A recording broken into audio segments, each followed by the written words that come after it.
Dan untuk mengulas mengenai prospek transaksi di masa Nataru hingga arah bisnis 2025 telah hadir di studio CNBC Indonesia, Direktur Utama Link Aja, Yogi Rizkian Bahar. Selamat siang Pak Yogi, bagaimana kabarnya? Selamat siang, kabarnya baik. Kabarnya baik, terima kasih sudah hadir di Terima kasih sudah invite saya di sini ya. Studio CNBC Indonesia. Pak, menarik nih jika kita melihat perkembangan transaksi menggunakan kris ya, seiring dengan dorongan transformasi digital begitu semakin berkembang, tentunya ini juga akan berdampak ke sektor finansial atau di transaksi keuangan. Betul. Sejauh ini Pak, transaksi penggunaan kris di sepanjang tahun 2024 ini seperti apa sih Pak? Ya, terima kasih. Jadi data kami di third quarter 2024 itu transaksi QRIS itu meningkat hampir 20% dari tahun sebelumnya. Ini menggambarkan bahwa masyarakat sudah mulai menggunakan QRIS sebagai alat bayar.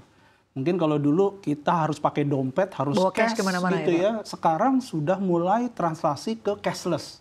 Dan transaksi terbesar di kami itu lebih banyak transaksi retail. Pergi ke supermarket, belanja menggunakan QRIS gitu ya. Pergi ke UMKM gitu ya, belanja bubur ayam pakai QRIS. Bahkan kita tahu gitu ya. Jadi katakanlah UMKM kita itu udah common sekarang menggunakan QRIS sebagai alat bayar. Jadi dari sisi customer-nya juga sudah mulai literasi terkait dengan cashless maupun dari sisi merchant-nya. Ini juga mendorong transaksi QRIS ini meningkat sebegitu drastis gitu itu. Baik, jadi artinya saat ini penggunaan QRIS ini tengah digandrungi begitu ya. Betul. Jadi kalau dilihat dibandingkan dengan tahun 2023, tahun 2024 peningkatannya cukup signifikan ya. Seiring dengan juga mungkin beberapa merchant sudah banyak yang update atau lebih mau bekerja sama dengan menggunakan kris. Nah, tapi sejauh ini Pak, dengan update jumlah merchant yang sudah digandeng dan juga tengah dijajaki atau pertumbuhan merchant yang menggunakan kris gitu ya di perusahaan Anda seperti apa sih artinya perkembangannya? Ya, di Link Aja sendiri itu sudah ada 3 juta merchant yang registered menggunakan Link Aja. Dan ini jumlahnya luar biasa. Growth-nya juga dibandingkan dengan tahun sebelumnya juga. Bahkan ini growth-nya mungkin sekitar hampir 60% dari sebelumnya. Dan bisnis ini sangat berkembang, Mbak Sinta, karena apa? Tidak hanya Link Aja sebagai providing the QRIS, tapi ada juga merchant aggregator. Jadi ada perusahaan-perusahaan yang mengumpulkan merchant gitu ya, dan kita bekerja sama dengan merchant. Jadi makanya growth-nya juga cukup signifikan. Dan ini juga literasi keuangan ini growth-nya juga sangat bagus di Indonesia, dan memang kita akan menuju di mana orang-orang akan selalu menggunakan cashless gitu ya dibandingkan dengan cash. Mungkin lebih praktis juga ya. Betul. Seiring dengan kalau kita lihat ada juga penggunaan kris lintas negara begitu ya. Tanggapan Anda terkait dengan hal ini atau sejauh ini kemudahan-kemudahan apa sih yang bisa didapatkan seiring dengan adanya kris lintas negara ini? Sangat baik ya. Bahkan growth kita di cross border kris itu adalah 50%, 500% lebih gitu ya. Dan pemerintah sekarang kan sedang mendorong nih harga tiket pesawat turun gitu ya. Berarti apa? Banyak turis yang akan juga banyak melancong gitu, baik dari mancanegara maupun katakanlah dari luar datang ke kita. Dan sekarang cukup dengan menggunakan Link Aja. Jadi mungkin Bapak Ibu sekalian tinggal datang ke Thailand, ke Malaysia, dan ke Singapura belanja QRIS. Dan ini hebatnya adalah G2G partnership. Jadi antara Bank Indonesia dengan bank sentral dari negara Southeast Asia. Dan harga harga currency rate-nya bagus banget Mbak Sinta. Jadi compare to kita datang ke money changers, ganti duit gitu ya, terus belanja fisik, better sudah menggunakan QRIS gitu ya. Pakai aplikasi kita saja. Nggak perlu install yang lain gitu ya, datang ke negara tersebut and then bisa belanja ketika ada QRIS di sana. Dan Bank Indonesia juga sedang mendorong kerjasama ini nggak cuma di Southeast Asia. Bahkan nanti bentar lagi mau ke Jepang.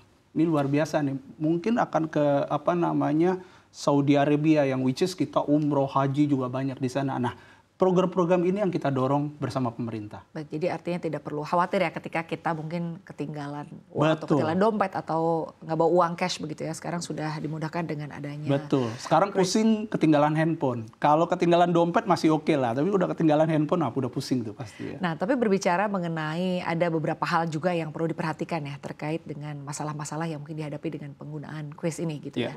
Ada sebagian oknum yang memanfaatkan penggunaan kris ini untuk judi online gitu. Kita tidak memungkiri ya begitu bahwa ini juga ternyata memang saat ini tengah marak terjadi di masyarakat. Bagaimana Anda melihat ini atau sebetulnya langkah-langkah apa yang perlu diantisipasi ya? Apakah literasi ini harus terus digalakan seiring dengan juga bahaya dari judi online? Apalagi sekarang lebih mudah dong dengan menggunakan Kris gitu. Ya, memang sekarang isu terbesar di dunia fintech adalah judi online. Dan kita dari sisi kita jelas bahwa kita tidak ingin judi online ini makin besar atau makin marak. Dan sistem D-Link aja itu memiliki fraud detection systems. Jadi kita bisa mengenali atau mengetahui transaksi-transaksi mencurigakan. Dan ini juga didrive oleh PPATK dan Bank Indonesia juga. Jadi kita punya kerjasama yang sangat apik dengan PPATK dan Bank Indonesia. Apabila ada transaksi-transaksi mencurigakan, kita bisa freeze akunnya. Jadi kita bisa close akunnya seperti itu ya. Karena memang kita tidak mau judi online ini membesar. Karena yang dirugikan semua sebenarnya, masyarakat kita. Dan kebanyakan judi online ini sebenarnya transaksinya di sini, tapi dibawa keluar uangnya, gitu ya. Itu juga jadi isu besar gitu ya di kita. Makanya kita berharap masyarakat juga untuk tentunya literasi yang pertama ya, berhenti untuk melakukan judi, of course. Yang kedua, bagaimana sistem kita atau sistem dari sisi PPATK dan BI untuk bisa mendetek dan bisa meminimalisasi ya, jadi dampak-dampak ini. Dan kami juga bekerja sama dengan Menteri Komdigi ya, jadi dia juga mereka as a institution juga mendorong bagaimana kita bisa melokalisasi judi online ini dan bisa menurunkan secara drastis. Mungkin kalau nol nggak mungkin, tapi bagaimana kita turunkan secara drastis. Gitu. Baik, artinya terus berupaya agar judi online ini kedepannya tidak semakin marak ya dengan adanya kemudahan-kemudahan bertransaksi misalnya dengan adanya Kris.